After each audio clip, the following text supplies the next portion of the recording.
Parte I. Paradigmas y espejo social. ¿Cuántos de ustedes han estado en la Casa de los Espejos de alguna feria? ¿Qué tal si esa fuera la única fuente de información que tuvieran sobre su cuerpo? Alguna absurda caricatura. Por ejemplo, yo una vez me vi sin cabello. ¿No es absurdo? La mayoría de los mapas de la gente son una función del espejo social. Viven fuera del espejo social y de su memoria. Una mamá me dijo el otro día, no puedo entender a mi hija. De repente ya tiene 17 años y es como si fuera otra persona. Nunca la había visto tan poco cooperativa, tan rebelde, tan enojada, tan poco dispuesta a ayudarnos en la casa, o siquiera abrirse a cualquier influencia. ¿Qué está sucediendo en el mapa o el paradigma de su cabeza? ¿Y qué se hace con ese mapa? ¿Se actúa de acuerdo a él? En la cabeza creamos una imagen de cierta persona. Es el mapa que tenemos de ella. ¿Alguien podría repetirle lo que yo digo aquí? Inténtelo otra vez. Trate de ser más positiva.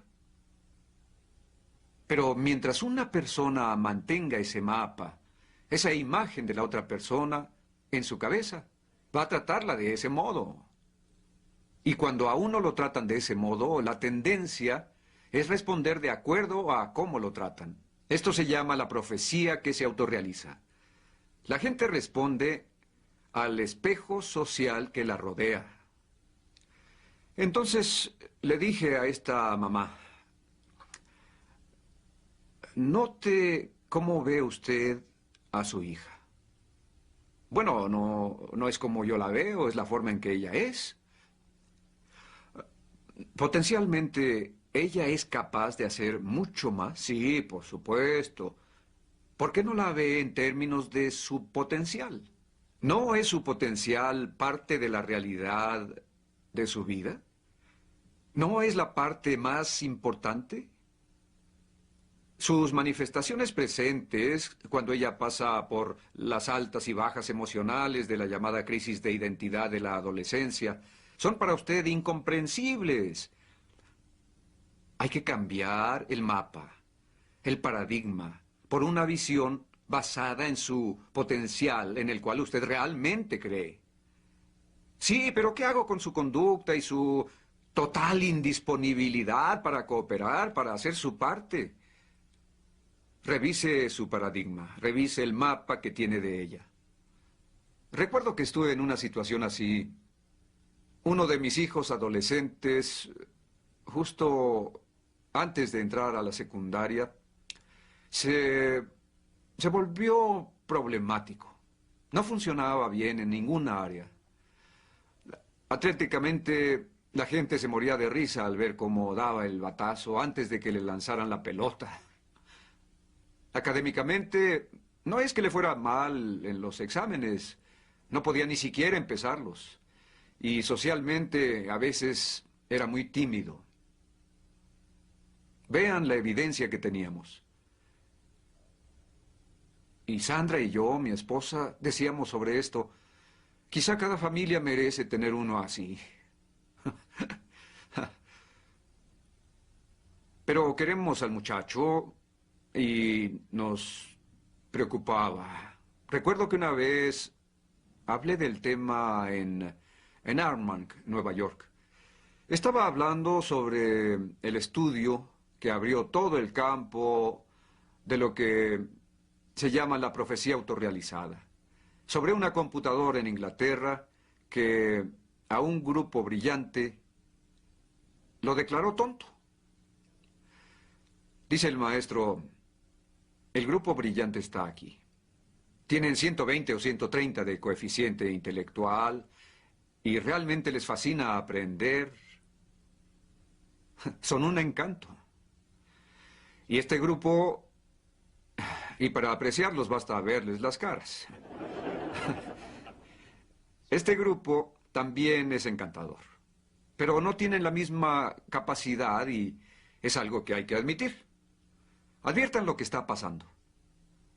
El maestro está describiendo una realidad, ¿de acuerdo? Las cosas son así. Y los niños lo aceptan. Y actúan así durante un periodo de varios meses. En otras palabras, eso se vuelve su visión, su paradigma.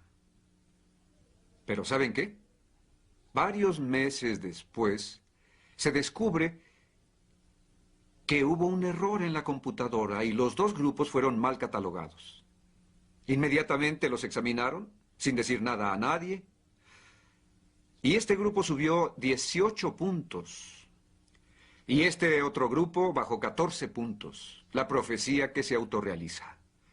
Nuestros mapas y paradigmas de nosotros mismos son en mucho una función del espejo social, una reversión basada en expectativas, paradigmas, representaciones mentales, mapas sostenidos por otras personas.